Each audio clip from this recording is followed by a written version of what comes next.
You don't have to lynch them on the tree. Just help us get this program together to be able to put it in black neighborhoods, and we can exterminate kids all day long, every day, legally, and call it reproductive rights. And see, one thing we also have to be mindful too, even in our quest for freedoms and expressions that God has given us according to the scripture, we're going to make Satan will try to come in to pervert every one of those aspects, because Margaret Sanger, like in the, in the early years of the 19th century, she was very affluent, like one of the first precedents to be a woman speaker on pretty much on a national level. She was the most coveted speaker for the Ku Klux Klan. The most coveted speaker for the Ku Klux Klan, okay? Wow. And the second thing about it is, she was doing things and she was speaking to men over rallies like crazy, but her famous term that she was coined with, okay, it's the famous term, you can look this up. She says that, and she was a part of the eugenicist movement, okay, which is a whole other thing. And she was the mother of that. But she said that Negroes, Mexicans, and Jews are weeds to be exterminated. So the reason why they put her up as a pedestal is because she wanted to destroy, she wanted superiority of the white Aryans over all other humanity. Say to other people that if you're not white, you're a bad gene, and we need to remove the earth of the weakness, of the weak.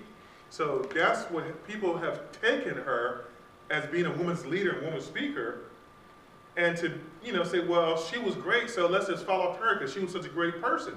But she was not called of God to do this, all right?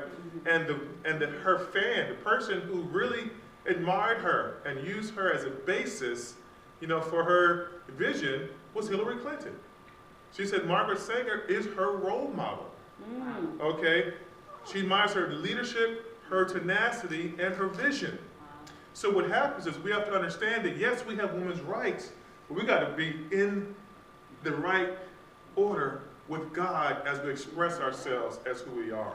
Amen. Because one thing I can tell you, God said in the very beginning, we know the scripture, it says in Genesis that God told male and female created he them so they can conquer and subdue, have dominion, multiply, you know what I'm saying, over the earth.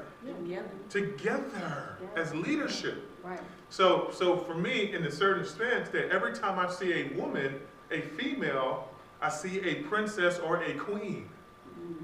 Okay, and what as a woman's job, as well as a man's job, is to bring multiplication into the earth, not destruction. Right. Not destruction. Because God he doesn't elevate people to leadership so they can destroy something, whether it be a child in the womb or a people group. You see, so these are things we have to be careful of as we go through in these expressions. Yes, I will tell you that my whole life was surrounded by women who have caused me to be the man that I am today. My mother, she got saved in 1977, and she led my dad to Christ. And then we read the Bible every morning at 6 o'clock. Every single day, my dad didn't know how to read. He learned how to read because my mom led him to the Lord. And I saw that. When I got saved by a woman, elderly woman, Gertrude Crevice. Study to show yourself approved unto God, a workman need not be ashamed, rightly dividing the word of truth. That's the first verse she taught me. And then what happened was when I was called into ministry, okay, I was in Japan, there was a woman speaker out of New Jersey who spoke about disease and disease, and God used her, and I started speaking in tongues, couldn't speak English for 3 days. It was a woman. The power of God came forth. I couldn't believe. I was like, what is this here? And then on top of that, Shanti and I, when we had our first presentation in church, when she was just a little college buck, and I was a distinguished, man working in the field and professionally, and she was just a little eater beater, little bunny rabbit walking around prophesying and rebuking devils at 18, 19 years old and stuff like that. And people call her Jezebel because 50 women passed her by going to church and she's sweating, walking, because she wanted to share God. And God somehow made me feel a compassion to make sure she doesn't get killed walking through the streets trying to come to church. And what happened was God had us do a presentation in church that night, several people. And what happened was there was a woman speaker that night, and she supposed to be emceeing the program, but God started speaking in tongues to her, and she started interpreting in the audience, and we both fell on the floor and got called into ministry that same night. And started doing the initial messages. So what happens is, if I would refuse to hear woman, I would have no salvation today. All the men were concerned about what suit am I going to wear, or what Sunday I'm going to be in front. That's what they were concerned about. You see, but the women that were in my life, they were concerned about seeing the life of someone change. My father's a brute man. He's just, it's make you tremble. Just listen to him. And watch my mother sit there and bring Christ to him in her soft and tender way. She didn't have to start rolling up her sleeves, start working out, look like a man with veins popping out her neck. She remained that feminine beauty that she was, and just made men fall. Namely my dad. And next me, and my other brothers. So I want to share with you today that when we show these things, we show the good and the bad, so that as we go forth in expressing who you are in God, that we don't get caught up by the winds of doctrine that lead to failure. Okay, so that's important. Anyway, praise God. Amen. And so in that second wave of feminism too, remember they talked about, mainly it was a movement, that second wave was a movement of white middle class women that were dissatisfied. The book that they mentioned, Betty Friedan, who wrote The Feminine Mystique, she was really directing that conversation to middle class suburban women who were at home for the most part and began to feel dissatisfied with their lives. So they began to buck against traditions of marriage and family. All right, so there were some good things that came out of it, right? People began to deal with sexism in the workplace. They began to ask for equal pay for the work they were doing. They began to talk about not being, as they said with the Civil Rights Act of 1964, in that Civil Rights Act is what allowed women to not be discriminated for applying for a job. So those are things that happened in that second wave. And then we see the last wave, which I believe that we are still in, where sexuality now has become this whole thing about questioning your sexuality. It's become about gender issues. In DC and as well as New York City, right now they have 30 different gender classifications. And if you do not call people by what they want to be called by, you can actually be fined. Like, that's how far out we've gone in terms of respecting the divine genders that God set, which was male and female. So in the last wave, the women who are now arising are saying, you guys didn't deal with us as women in the first and second wave. In other words, black women felt, hey, where is the voice of black women in this particular thing? Where's the voice of poor women? Don't they have rights too? Where's the voice of women who may not necessarily identify as female? So now you've got all of these other different elements into play when it comes to feminism. Here are some other things that are coming out of it in this third wave. People are now addressing rape, right? And rape culture. There's an organization of men right now who are pro-rape. Oh, Jesus. Yeah. And people are having to come against it and say, no, this is unacceptable. You're not going to be going around. It's a group of men. Seriously? Yes, yes. And so people are having to stand up to rape culture. Domestic abuse, domestic violence issues is a big deal now. And also girls' education, because right now a third of the girls in the world are uneducated. And people know that education and poverty are tied together. So, Pastor? Anyway, also I want to say this too as well. I never even heard that word, the R word, till I was in college. Never even heard of it. I never even knew people would do things like that. I had no idea whatsoever.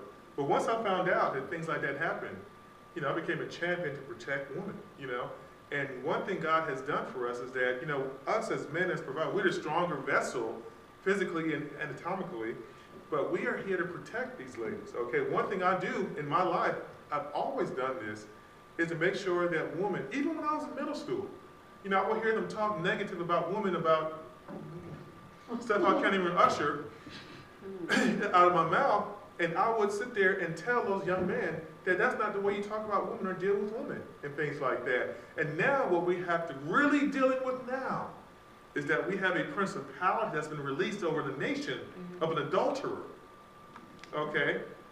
Over the nation. An adulterer with vile language towards women that's dismissed as locker room talk. The stuff I dealt with when I was in 7th grade. And now there's an attorney general who's being appointed, who feels that that assault on a woman, as they were talked about in that discussion, which everybody knows about, is not an assault. So what happens is, it's like this whole issue of women's body is anybody's property for grabs is against God's will. And one thing I tell you is right now that God, God raises up men of integrity that will protect a woman, okay? So in your loving, in your strengthening of men, don't push them to the side. We're here to protect you all, okay? If there's things that you experience in your life that may be challenging from another male, let Pastor Shante know, and we will deal with it, okay? We want to put ourselves on the line to really go before the Lord and give direction on how to make sure, because I have many legal friends, very close to my heart, close to my life, that we will make sure, and not only that, but many people in law enforcement that will make sure that can help you in these situations like this. There's one young lady who, God bless, a client of mine, who has a group that she developed, a program she developed about abduction awareness, okay? And she teaches children and women on how, not so much to beat somebody up, but how to defend yourself and get away from attacks and things like that. So these are practical things to understand today. I have a brochure today. I can give you all a number where y'all can at least be able to read and go through her website and understand some basic practical things you can do to come against the spirit that's in the air and the environment. And that's what we're missing today. Well, praise God. Go ahead. Amen. So Pastor, if you will hit the lights, we are going to go into our next video, which is a Christian perspective on feminism. It is a young lady and gentleman, they're having this conversation. And so if you have notes, I encourage you to take notes, because she says some really good things about what has happened with these 3 waves and how it has affected the body.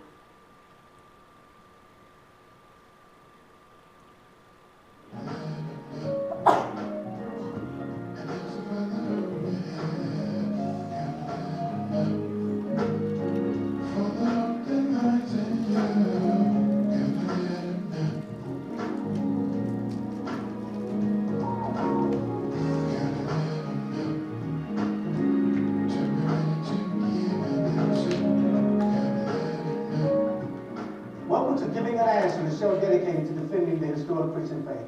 I am your host, A.C. Felder. Today's topic is feminism, with my special guest, Diana Newman. Let me tell you about Diana. Diana is Canadian. She earned an undergraduate degree from the University of Toronto, double major in psychology and sociology, earned a master's degree in apologetics with a concentration in philosophy from Southern Evangelical Seminary, where we both attended. Yes. Travels nationally and internationally with team. Speaks on different issues such as the New Age, abortion, knowability of history, Islam, etc., etc., etc. Welcome to the show, Diana. Thank you. Team, what is team? TEAM is the missions arm of Southern Evangelical Seminary. It stands for Truth, Evangelism, and Apologetics Mission. And it really provides a platform for students, faculty, and alumni of the seminary to teach on various levels. So sometimes we're on university campuses, sometimes we're in churches holding youth conferences, women's events, sometimes it could be youth groups. So the work looks very different, but the task is to defend Christian faith in the culture, however that looks. Right. And I'm even part of team. You are a part of team, and you need to become more a part of team. I know you're busy though. Well, I am going to make more room to do that. Okay, good. So let's get to the topic of today. Let's start off with defining our terms. I would like to define our terms. Right. Because people, you could be thinking one thing and they're thinking another thing. So Yeah. let's define our terms. What is feminism? We're talking about feminism. Feminism. So what is feminism? Well, it's good that you started that way, because depending on who you're speaking to, feminism is something that can be quite different. Very generally speaking, the most general definition perhaps that would be acceptable is feminism is a movement that's committed to this idea that men and women are equal and therefore deserve equal treatment. That's a very broad definition of feminism, and it's not one that any of us would have, well, most of us wouldn't have issue with this idea that women deserve equal value and treatment. That's a very broad definition, but there's also another type of feminism that is running throughout the culture, and it's the type of feminism that I like to look into a little bit further because it's more nuanced than this original definition. The more nuanced feminism says that men and women are equally the same except for their anatomy, and that is something that deserves further attention. So, how in the world did you get interested in this topic? For a number of reasons. I think the main reason would be my background is in sociology, so I'm just very naturally inclined to pay attention to what's happening in the culture. Some people like to people watch, which is fine, but I like to culture watch and society watch. And I do think that there are a lot of things that are happening in the culture today that are either directly or indirectly related to feminist ideology. Okay, now I admit when you define feminism, it wasn't what I thought feminism was. Okay. Which is why I love doing this show, because I learned so much new stuff, good stuff. But before we get to that, why do you think this topic is even important? This topic is important. It's not just important for those of us who are in the church or those of us who are Christian. I think it's important for everyone because females are everywhere. We're part of the human race, right? Everywhere. We're everywhere. And then there are just certain ideas that are attached to what it means to be a woman, that if those ideas are skewed or off in any certain type of way, it's going to have an effect in the culture because we exist in the culture. And so we need to be prepared not just to defend Christian faith, but we have to be prepared to attend to the ideologies and the mindsets and the philosophies that undergird what it means to be man and what it means to be woman. Because if we're off in those areas, then we will live in certain ways that manifest the skewness of our ideas. Right. And I remember when you approached me with this topic, I was like, what does feminism have to do with apologetics? But you've convinced me. Good, I'm There's a glad. connection. There is. There's a connection between apologetics and any idea. Because ideas are the sorts of things that have to be defended, and if not defended, they will run rampant. So whether one is a Christian apologist or an apologist for women or apologist for any certain type of view, we have to be able to defend what we say we believe and what we articulate. Right. Very good point. Very good point. Okay, so now, give us a brief history. You can take it myself. Okay. Give us a history of feminism, because I really want to understand where it all started and where are we now? Right. So generally speaking, and quite specifically speaking, feminism is not an American idea. Feminism actually started in Europe. But I focus on feminism in America because it's the type of feminism that we're very closely related to, both ideologically and just geographically. Feminism in the States, it manifested in what they call waves. So you'll hear about the first wave of feminism, second wave, there's even a third wave of feminism. The first wave of feminism started in the early 19th century, and we can say that it went up all the way until 1920 when women got the right to vote. So this first wave of feminism, the feminists were very concerned about women being represented equally in the culture. So their concerns were quite specifically the right to enter into contract, the right to own property, and the right to vote. Very generally speaking, the first wave feminists were concerned with that, because we can't deny that women have been systematically excluded. Even now, women are in different ways systematically excluded. So we don't deny that. That's something that's quite true. The first wave of feminists were concerned with giving women equal representation in those three areas. And that went all the way up until 1920, if you will. The dates, are malleable, right? Dates are kind of malleable when it comes to history, but very generally speaking, 1920 is the close of the first wave.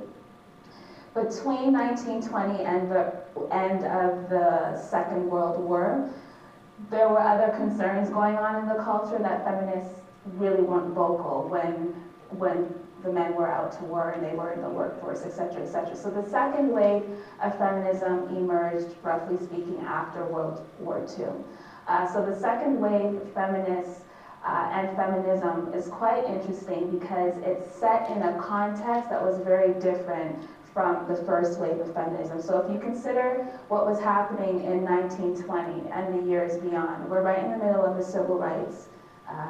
The civil rights movement is to come, but we're right in the middle of the racial tensions that were happening. So not only were women systematically excluded from representation in the culture, Black people were excluded as well. So those two things were happening together. Then in the 60s to the 80s, which the 80s would be the close of the second wave. From the 60s to the 80s, you saw the sexual revolution happening. The sexual revolution was only an effect of certain ideas that had been changing in the 20s and 30s. So we've heard of Margaret Mead. In academia, she was a cultural anthropologist, and she was quite the feminist as well. So she really spearheaded this idea that mores and values were culturally relevant or relative. There were no absolute values. We had Margaret Sanger as well in the early 20th century. He was championing women's rights mainly in the cause of birth control and giving women the ability to control their fertility. That was all in the early 20th century, right when the second wave was gaining ground. In 1973, we had Roe v. Wade. Roe v. Wade separated the effects of the sexual act from the consequences of the sexual act. That was Roe v. Wade in 1973. That's when the second wave of feminism is coming to bear on the culture.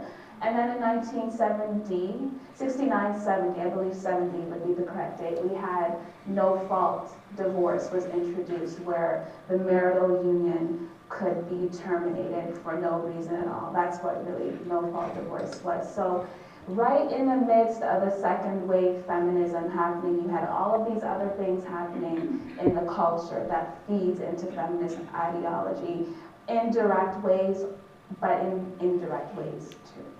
So you mentioned three waves, right? Yes. So what's the third wave? The third wave of feminism, it's in-house squabbles, if you will. So the third wave feminists critique the second wave feminists for not recognizing and acknowledging the distinctions and the experiential differences between women across the board. So the experience of a Black woman in America is quite different from a white woman in America, and the third wave feminists wanted that to be recognized. The experience of a woman in a third world country is much different than the experience of a woman in a first world country, so we have to have a type of feminism that addresses that. So the third wave critiques the second wave, if I might say, for their short-sightedness on the different experiences that women have. Okay, now I'm trying to think this through. Okay, so the third wave, I'm trying to think this through. Okay. So are we saying then that women in different societies are looked at differently? I guess what I'm trying to figure out is, so for instance, in the United States, we have women who lead corporations. Yes. Whereas maybe in a third world country where they just care for the kids. Okay, yeah. So are feminists okay with women just caring for the kids in a third world country? Are they saying that those women should be liberated too and should be able to stand beside their husbands or their whatever in the field and do whatever he's doing? Yeah, feminists, very generally speaking, have a broad idea, and I think it's a right idea, that females everywhere, doesn't matter where you are located in the world, deserve equal treatment. But what that looks like may be different depending on your culture. So in some Eastern countries where you have certain religious ideas that say that to be a woman is to be a punishment, in certain caste systems, depending on how you come back, it's an effect of something that you did in a previous life. So in certain Eastern religions, their spiritual ideas dictate that being a woman in and of itself is something that is less than. Right, so in karmic religions, depending on your karma, you may come back as a cockroach or you may come back as a prince. It depends on your karma. Or you may come back as a woman. Or you may come back as a woman. So in those cultures, what equality looks like is different than in a culture that affirms that both are human. In certain countries in the world, women are second-class citizens. In a certain country in particular, women are not able to drive. It's illegal to drive. So what feminism looks like, say, in Islam, and there even is right now, there is a growing movement of females and men as well who are interested in liberating women within the confines of Islam. So it's going to look very different, but very generally speaking, this common idea that equality is deserved by women everywhere. Okay. Now, I don't do this very often. Sure. But I'm going to do it now. It's your show. I'm going to admit that I am ignorant about something. We all are. I am ignorant about feminism. And let me tell you, my idea of feminism was just this angry woman. Yeah. I just want to picture this angry woman, you know, saying, don't open the door for me, I can open my own door. Oh, yeah, right. Now, I don't even know where I got that idea from. Well, I think that you got that idea because it's accurate, right? Okay. So you're fine.